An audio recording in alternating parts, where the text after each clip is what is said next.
اللهم صل على محمد وآل محمد۔ السلام علیکم ورحمۃ اللہ وبرکاتہ۔ بسم اللہ الرحمن الرحیم۔ آج کی یہ ویڈیو 22 رجب کونڈوں کی نیاز سے متعلق بنائی جا رہی ہے، جس میں کونڈوں کی نیاز کی تاریخ اور اس کی برکات کا تذکرہ کیا جائے گا۔ ایک غریب لکڑہاڑا لکڑیاں کاٹ کر بڑی مشکل سے اپنا گزر سفر کرتا تھا، یہاں تک کہ دن بہ دن اس پر قرض چڑھتا رہا۔ ایک دن اس نے اپنی بیوی سے کہا کہ کیوں نہ میں کسی دوسرے شہر جا کر محنت کروں، کام ڈھونڈوں تاکہ ہمارا قرض اتر جائے۔ بیوی نے کہا اگر آپ کی یہی مرضی ہے تو میں آپ کے لیے دعا کروں گی، اللہ ہماری مدد فرمائے گا۔ بس وہ شخص دوسرے شہر میں گیا، بہت ڈھونڈا لیکن کام نہ ملا اور وہی لکڑیاں کاٹ کر گزر سفر کرتا رہا۔ اس نے سوچا کہ چند پیسے جمع کر لوں، پھر اپنے وطن واپس چلا جاؤں گا، لیکن اس کی بیوی دن رات روتی رہتی۔ جب گھر میں کچھ بھی نہ بچا تو اپنا گزر بسر کرنے کے لیے شہر کے وزیر کے پاس گئی اور کہا میں غریب ہوں، لاچار ہوں، مجھے اپنے گھر میں جگہ دے دو، تمہارے گھر کا کام کرتی رہوں گی اور مجھے بس 2 وقت کی روٹی دے دینا۔ وزیر نے اپنی بیوی سے کہا کہ اسے گھر میں رکھ لو اور نوکروں کے ساتھ کوئی کام سمجھا دینا، کرتی رہے گی۔ وہ مجبور عورت اس گھر میں کام کرتی رہی اور اپنے شوہر کے لیے دعا کرتی رہی۔ دن مہینوں میں گزرے اور مہینے سال میں، لیکن اس کے شوہر کی کوئی خبر نہ تھی۔ ایک رات جب روتے روتے سو گئی تو رات کو چھٹے امام جعفر صادق علیہ السلام کو خواب میں دیکھا، اور اس عورت نے دیکھا کہ امام فرما رہے ہیں کہ اے لوگو بتاؤ آج تاریخ کون سی ہے۔ امام کے ساتھ جو اصحاب موجود تھے ان میں سے کسی نے کہا کہ آج 22 رجب ہے۔ تو امام نے فرمایا یاد رکھنا، جب ہمارا کوئی چاہنے والا اس رات خلوص دل سے ہماری نظر دلائے اور اللہ سے ہمارے صدقے کوئی دعا مانگے تو اللہ وہ دعا رد نہیں کرتا۔ یہ سننا تھا کہ عورت کی آنکھ کھلی تو وہ رات 22 رجب کی تھی۔ اس نے صبح امام جعفر صادق علیہ السلام کی نیاز کی تیاری کی، نیاز کی دعا مانگی۔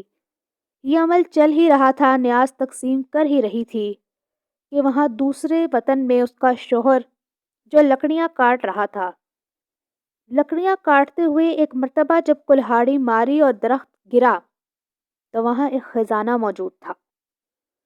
وہ خوش ہوا اور اللہ کا شکر ادا کر کے خزانے کو لے کر وطن واپس آ گیا۔ اپنی بیوی کو لے کر ایک شاندار محل بنایا اور دونوں خوش رہنے لگے۔ پھر بیوی نے اسے بتایا کہ یہ جو کرم ہوا ہے یہ امام جعفر صادق علیہ السلام کا صدقہ ہے۔ امام میرے خواب میں آئے تھے اور انہوں نے کہا تھا کہ اس رات تم نیاز کر کے اللہ سے ہمارے صدقے دعا مانگو تو تمہارے حالات بدل جائیں گے۔ وہ میاں بیوی ہر سال 22 رجب کو امام جعفر صادق علیہ السلام کی نیاز کرواتے تھے۔ ایک دن وزیر کی بیوی چھت پر گئی تو اس نے دور سے دیکھا کہ ایک بڑا عالیشان محل ہے۔ اپنی کنیزوں سے اس کے متعلق سوال کیا تو کنیزوں نے بتایا کہ یہ آپ کی اسی نوکرانی کا گھر ہے جو کچھ برس پہلے آپ کی خادمہ تھی۔ تو وزیر کی بیوی نے حیران ہو کر کہا کہ جاؤ اسے بلاؤ۔ کنیزیں جب اس عورت کو لے کر آئیں تو اس عورت نے امام جعفر صادق علیہ السلام کا سارا واقعہ خلوص دل سے وزیر کی بیوی کو سنا دیا کہ امام نے کہا تھا کہ اس تاریخ میری نظر کرو، میں نے نظر کی تھی تو اللہ نے مجھے نواز دیا۔ وزیر کی بیوی دل ہی دل میں سوچنے لگی کہ اس سے بڑا جھوٹ کوئی ہو ہی نہیں سکتا، یقیناً اس کے میاں نے کوئی چوری کی ہوگی اور یہ کہانیاں بنا رہی ہے۔ وہ عورت چلی گئی اور وزیر کی بیوی کے حالات بدلنے لگے۔ جو نائب وزیر کے لیے حسد رکھتا تھا اس نے بادشاہ کو بھڑکانا شروع کیا اور بادشاہ نے وزیر کو بلا کر پورا حساب مانگا۔ جب وزیر حساب دینے میں کامیاب نہ ہو سکا تو نائب وزیر نے کہا کہ بادشاہ سلامت، یہ آپ کے پیچھے سے آپ کو نقصان پہنچاتا ہے۔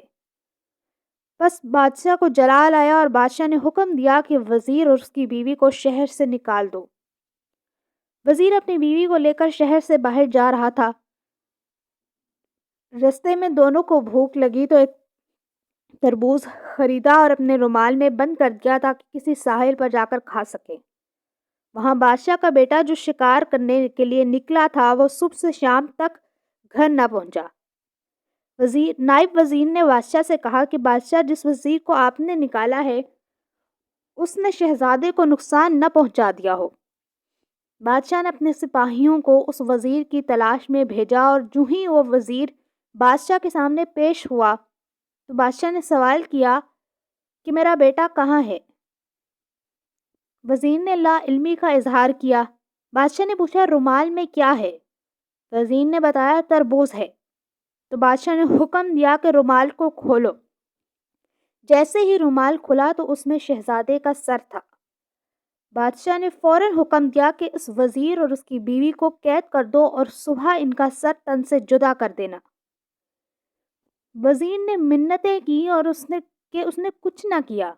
دونوں کو قید خانے میں بند کر دیا گیا تو وزیر نے اچانک سے کہا کہ اتنا سب برا کیسے ہو گیا؟ یقیناً مجھ سے کچھ گناہ ہوا ہے۔ اتنے میں وزیر کی بیوی رو کر کہنے لگی کہ برا تم سے نہیں مجھ سے ہوا ہے۔ تمہیں یاد ہے ہماری ایک نوکرانی تھی، وہ کل میرے پاس کام کیا کرتی تھی اور آج وہ شہزادی کی طرح رہتی ہے۔